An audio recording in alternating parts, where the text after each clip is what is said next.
দুঃখজনক একটা ঘটনা ঘটেছে।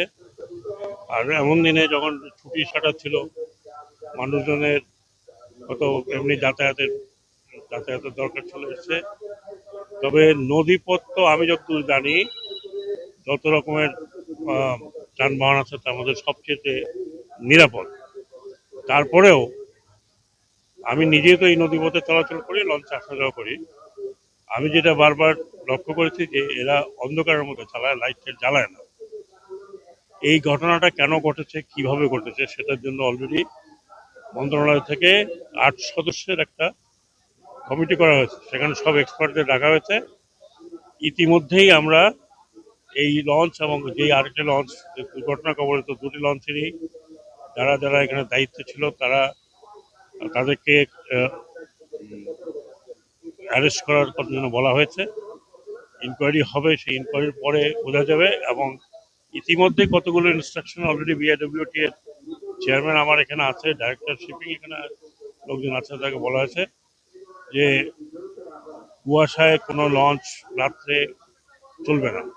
যতক্ষণ পর্যন্ত ভিজিবিলিটি ভালো না হয় ততক্ষণ পর্যন্ত তারা ছাড়বে না, এবং যেখানে তারা দাঁড়াবে সম্পূর্ণ লাইট জ্বালায় দাঁড়াতে হবে।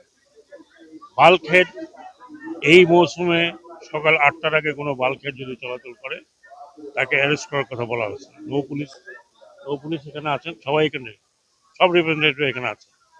এই ধরনের একটা দুর্ঘটনা কোনোভাবে মেনে নেওয়া যায় না। কারণ নদী পথে দুর্ঘটনা ঝড় তুফানের মধ্যে পড়তে পারে, কিন্তু একটা আরেকটাকে যেভাবে দেখলাম মেরেছে, তাতে মনে হলো যে যে চালাচ্ছিল হয় সে ঘুমিয়ে গেছিল অথবা অন্য কাউকে দিয়ে চালাচ্ছিল, যেটা আমি দেখে মনে হলো। কিন্তু ইনকোয়ারি ছাড়া সঠিক নির্ণয় করা যাবে না।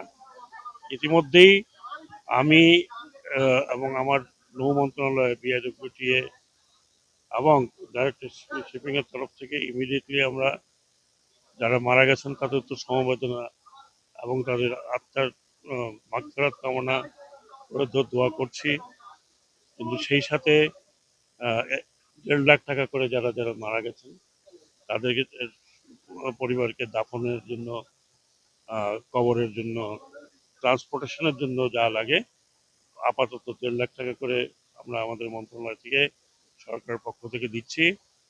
এবং ডাইরেক্টর শিপিং এর তরফ থেকে 50,000 করে যারা আহ, আহত হয়েছে, তাদের চিকিৎসা করতে হচ্ছে, করা হচ্ছে, তাদেরকে তাৎক্ষণিকভাবে যাতে সহায়তা দেওয়া যায় এটার কথা আমি বলেছি। আর একই সাথে মালিকদের পক্ষ থেকে যা যা কম্পেনসেশন দেওয়ার কথা সেটা যাতে দেওয়া যায়, সেটা মালিকদেরকে আমি ডাকতে বলেছি। তাদেরও কি দোষ আছে সেটা দেখা যাবে। আর যে সমস্ত এর পরের থেকে যে সমস্ত লঞ্চ এই ধরনের আহ, অবস্থা করবে, লাইট জ্বালাবে না, তারপরে প্রপার যারা চালক তাদেরকে চালাবে না, রাতে বাতি ছাড়া যাবে, তাদের লাইসেন্স বাতিল করা হবে, রুট পারমিট বাতিল করা হবে, এটা ইনস্ট্রাকশন এই মুহূর্তে আমি দিলাম।